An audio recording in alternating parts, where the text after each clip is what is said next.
Appreciate you streaming on in here on Birds 365. You got McMullen and McDonald. We are joined by the voice of the Eagles in Espanol, one Mr. Rickie Ricardo. ¿Qué pasa, amigo? Good morning, gentlemen. How are you? We're doing great, Rickie. Thank you much for hopping on board. All right, I didn't catch your call, and I won't ask you to repeat it, but I'm just going to ask you to read on it. The Jalen Hurts touchdown that wins the game for the Eagles the other day. You see it on TV, and then you see the replay shot from behind where it looks like the Red Sea's parted and the middle opened up for Jalen to be able to skip the Mylou into the end zone. Man, that was a well-designed play, perfectly executed play. Do you think it was going to be that easy, Rickie? I didn't. And it's funny, I think it's Orlovsky, who sometimes is a little iffy on his analysis. But he broke down the play the other day on television where the first option actually was Devonta Smith out in the right corner of the end zone. And when the safety went over to double and help out with Devonta, and then Kelsey has the key block is from Kelsey on the linebacker. It just opened up. It was wide open right down the middle for Jalen Hurts. Give Jalen credit for looking at the defense. It all depended on that safety. It may have been McLeod, but if the safety went to help on Devonta in the corner, okay, then you were going to have an avenue. And if that linebacker was clipped and Kelsey had the key block right down the middle, then you saw it. He went in untouched. It was a magnificently drawn up play, and it worked out perfectly. Yep. Yeah, it was. And the Eagles had a little tweak to that because they've been playing all those empty sets, Rickie, and Indianapolis kept figuring out, they're going to run quarterback draw out of empty sets. And then they brought, I think it was Boston Scott, the running back, whoever was on the field. They brought him back in with motion. That kind of confused Indianapolis. Rodney played well, by the way. Rodney McLeod, you brought up Rodney. He played very well. It was good to see that. But Jalen Hurts, we'll just say, first of all, happy Thanksgiving, Rickie. But did you think you'd be here on Thanksgiving and we're talking about Jalen Hurts putting his team on his back? Because he won that football game in the fourth quarter. I mean, the Eagles were struggling offensively. That was the one thing, and I may have mentioned it to you guys in the past, obviously on the radio, but that's the one thing that I needed to see to really cement my opinion of Jalen Hurts as the foundation, call it what you want, franchise quarterback for this team. I needed to see him take, and look, he had a chance against Washington. It didn't happen. Yeah. But this past Sunday, he took the team on his shoulders and says, I'm not going to let us lose this game. I needed to see the Eagles come back from some adversity. It's the one thing when they were still undefeated that we had not seen yet. They had really cruised through every victory. They had owned the second quarter up until the Washington game. Again, they get limited in the second quarter against the Colts. So you're starting to wonder, as I'm doing the game, I'm saying to myself, is this going to happen again this week? They didn't dominate the second quarter as they have all year long, and it's getting late here. It's time for Jalen to do something. The defense played very, very well. I don't care who it is, you're on the road and you hold a team to 16 points, especially after Taylor had just run through them like a hot knife through butter on that first drive. So you really, and then one of the three field goals was after a turnover, so you were already on the other side of the field. So that defense really limited the Colts to just 2 field goals when you think about it, as far as moving the football down the field. So it really was going to be up to Hurts, because up until that point, and I thought some of the play calling, guys, I don't know about what you think. I thought some of the play calling was a little iffy by Steichen. I didn't know about the 3 consecutive runs by Boston Scott. Yeah. I to scratch my head. What the heck? That was weird.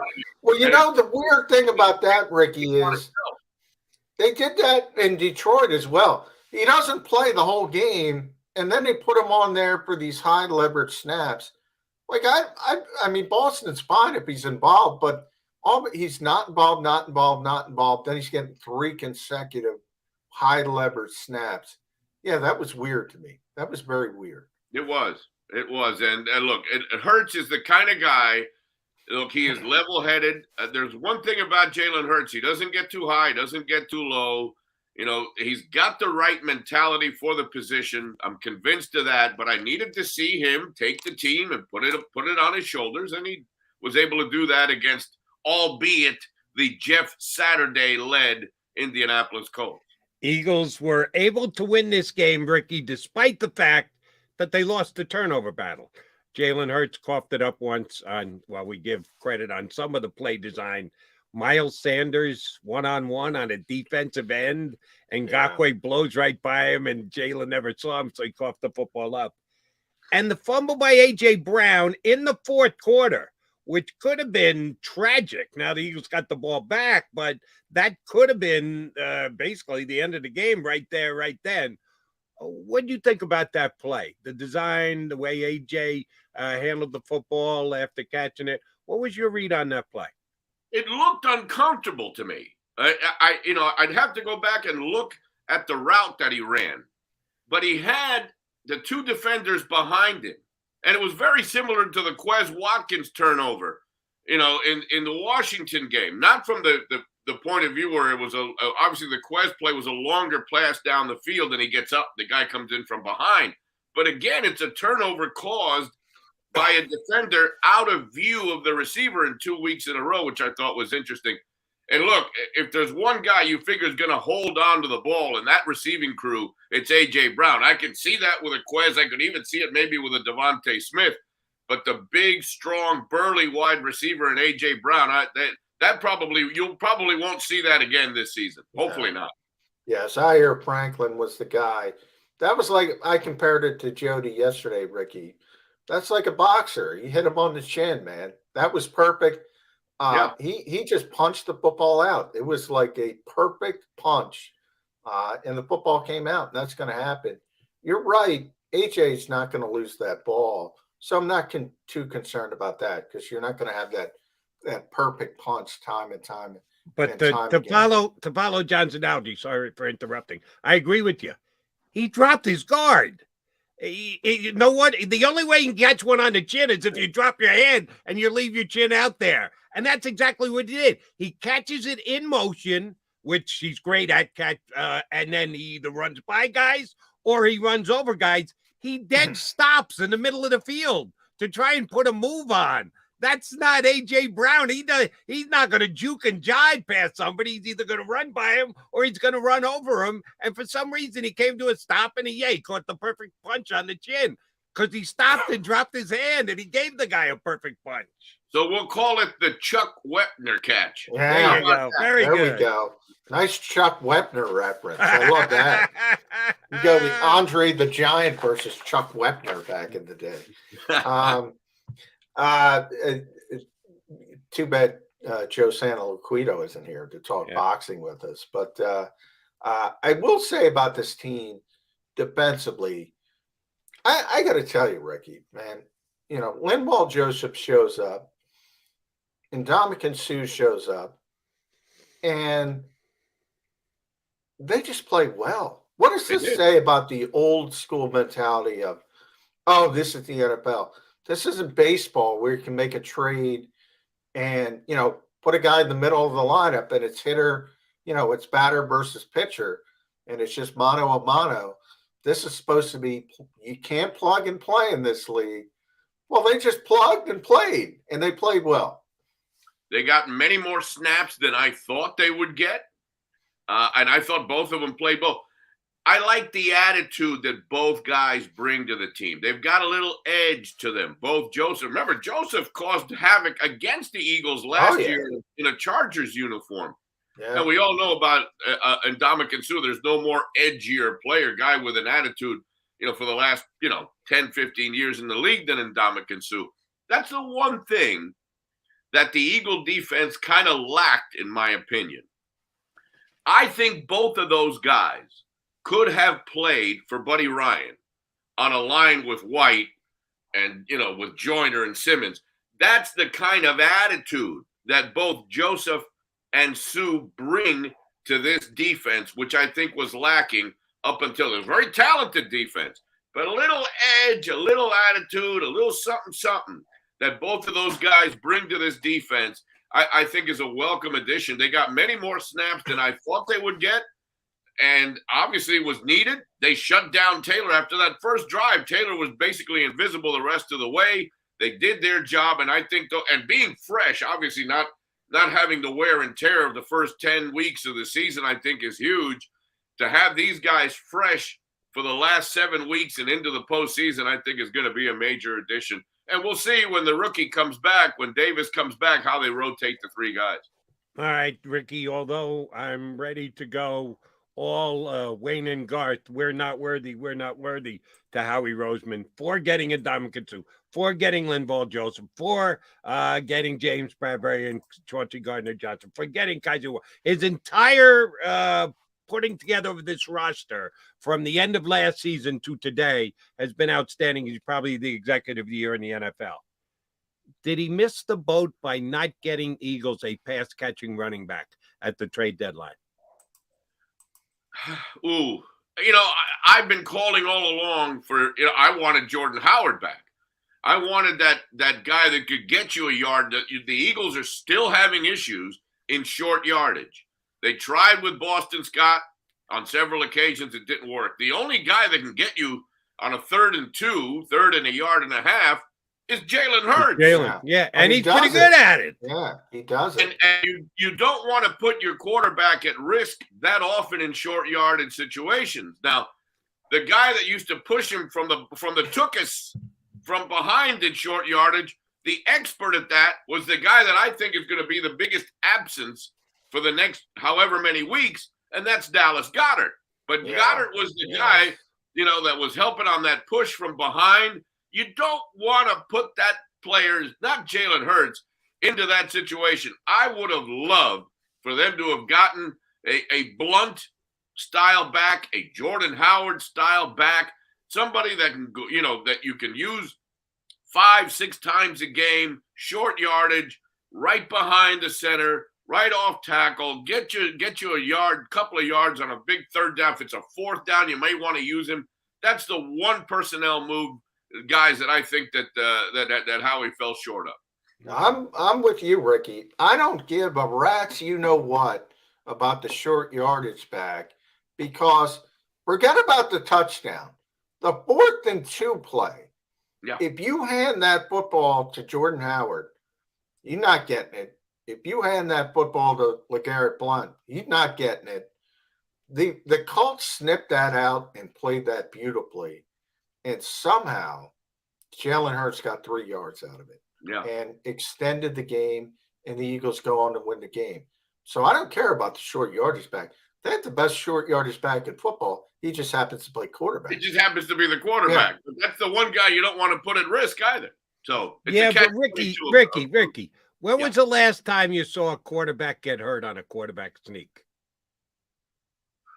All right, I'll give you that, Jody. Never happens. It's not a dangerous play. I don't have any issue with that. But you brought up the one issue I do have. And you can't have everything. I'm not blaming Howie Roseman. You can't have everything.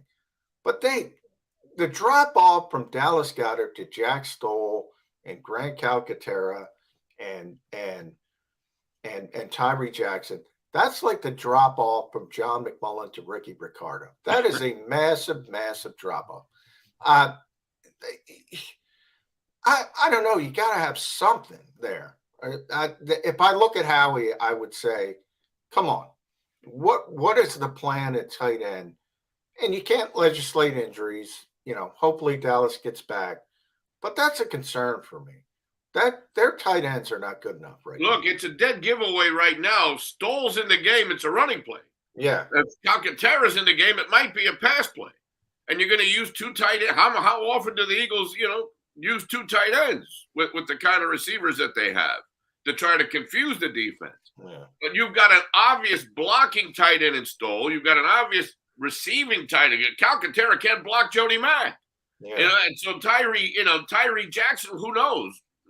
I wish Tyree Jackson's big athlete, got the knee injury last year in the last game. He might be the best of the bunch, but he's just getting back on the field. So it really does handicap them not only the talent that Goddard has, and he's having a tremendous season, but it's a dead giveaway what kind of play is coming. If Stoll is on there, it's a run. If it's Calcaterra, it's going to be a pass.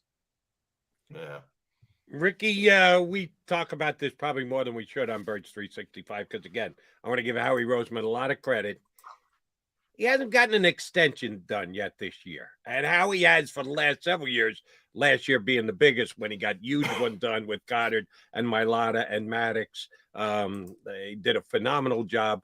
We don't think of it as like signing free agents. Well, those guys were that close, a couple of months from being free agents, and he kept them all in the mix. He hasn't done any of that this year. Number one, why do you think that is? And number two, if something gets done over the next couple of weeks, because pretty soon you'll be at the end of the season, you don't even want to think about negotiating. You just want to have complete narrow focus toward the playoffs. Why do you think he hasn't been able to get anybody extended? Because basically 2/3 of their defense is going to be a free agent at the end of the year. Yeah, look, I'd love to see them lock Hurts up. I'm at the point now where I'm good. All right, let's lock Hurts up. You can't lock Hurts up. You can't even talk to him until after the season's over. Yeah, but there are look this roster. If they don't get it done this year, there's This is almost like the New York Mets when you compare situations. A long list of key guys that are going to be free agents.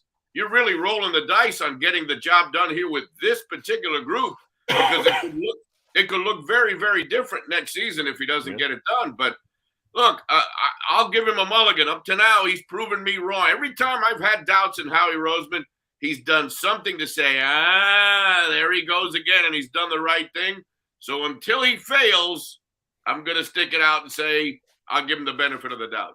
Agreed. Yeah, I think our buddy Brad Spielberger, Jody, from Pro Football Focus, pointed out that 60% of the Eagles' defensive snaps are going to be free agents in the offseason.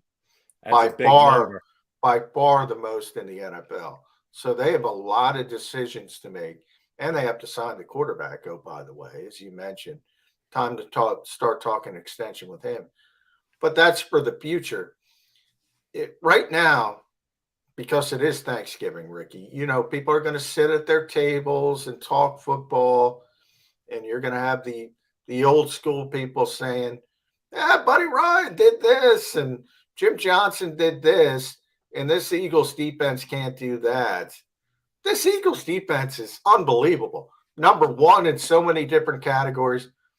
Why are people so hung up on comparing generation to generation? This is just a different game.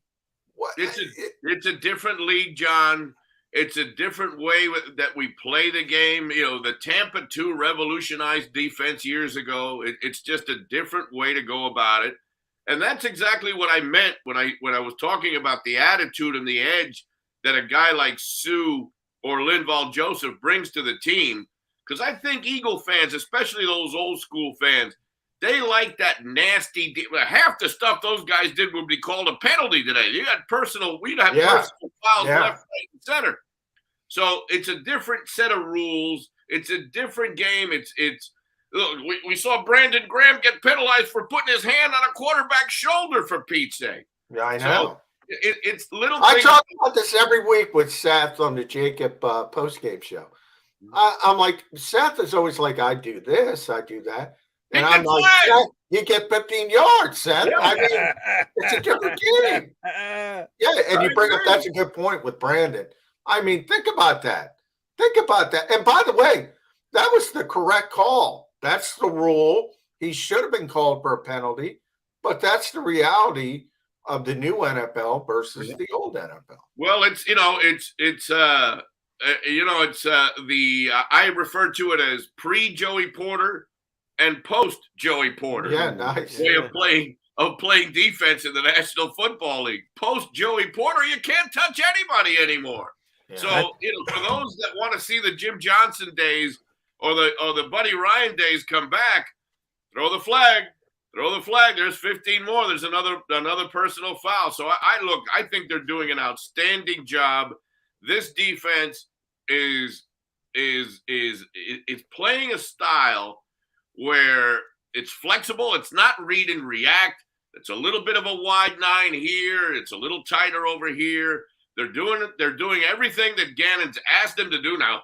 Does Gannon always get it right? No, but more often than not, he does. His play, the defensive play calling of Bradbury, Gardner John, the additions have fit in perfectly, which is not easy to get a bunch of guys together and mesh as quickly as they did on this defense for this year. So look, I think the Eagle defense has been outstanding. For those that are going to criticize it, I don't think they know what they're talking about. And I like your Joey Porter demarcation. I'd probably go even more defined and say first concussion lawsuit demarcation, because that's when everything changed, when they started to lose billions of dollars in lawsuits. Hey, we got to change the rules. It's either Joey Porter or James Harrison, one of the two. And oh, by the way, thank you for leading me into my next point. James Harrison is one of the 28 finalists for the Hall of Fame. They came out with their list of 28 yesterday. One of which is, now we'll tie something else in that we just talked about, a Buddy Ryan player, is Eric Allen. And maybe it's because that's when I came to town. Maybe it's because my wife somewhat knew his wife from shopping in a local store here in town. Maybe I'm looking at this with eagle color blinders on. I think he's an unquestioned Hall of Famer in my mind. I think he's one of the 5 best defensive backs over the last 30 years in the National Football League. He's made the semifinals a couple times. He hasn't made the finals yet. Any chance Eric Allen gets more respect from the Hall of Fame committee this year, Ricky? I'll give you a comparison. Jimmy Rollins was eligible for the Hall of Fame the first year that number 2 from the New York Yankees was eligible. This year, Eric Allen goes up against who? Darrelle Revis, of all people. Sometimes the voters, you need to look at it as individuals. I get it. But sometimes, I agree with you. I think Allen is he a first ballot surefire? No. But by this point, I think he should be able to get in. It's going to be tough this year, especially with the competition that I saw on that list. I think Revis is a surefire. No-brainer. Close your eyes. He's in. Can you put Eric Allen and Revis in the same class, Jody? No, yeah, Derek's behind him. Revis is on another level himself. Exactly. And you're right. That's an excellent point that they do look at the positions as well. It's the overall class, but you're coming to the other players at the same position. Yeah, they're not supposed to. And they're not supposed they do. But it's the Jimmy Rollins, Derek Jeter effect. Oh, yeah. Jimmy Rollins on his own, without Jeter on the ballot, would have looked a lot better. But when you compare him to Derek Jeter, it's like, he's not even in the same class as this guy. Yeah. And Paul Domowitz, our buddy, he's been working hard to get Eric Allen in for years. Probably should have made it by now. Shouldn't be up against Darrelle Revis. But, I look at the two guys. I don't see him on television anymore, Eric. No, I don't know what Eric's doing, but I mean, when you look at his numbers, he was numbers, a good analyst. I thought he was a very good analyst. Yeah, and he has some of the best numbers in NFL history as far as it's kind of amazing. Joe Thomas, I think Joe Thomas and Darrelle Revis are the two guys who are no-brainers this year, and then there's a lot of good conversations to have. But you're right, guys. I mean. They say they don't look at that, but history tells us they do.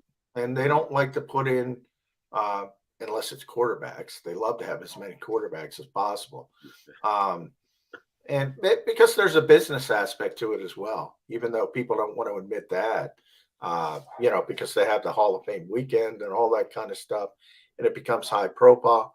But, Eric Allen should be in the Hall of Fame. That said, he's not Darrelle Revis. I'd agree with that. Right. And by the way, I don't think there's any quarterbacks on the ballot this year, are there? I do not believe there are. So that's something you don't have to worry. Well, the quarterback gets in because they like putting quarterbacks in.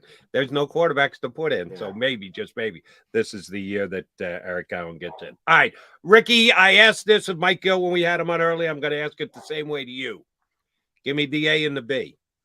A, Eagles improved to 10-1, take care of business, beat the Green Bay Packers because they did this, blank, fill in the blank.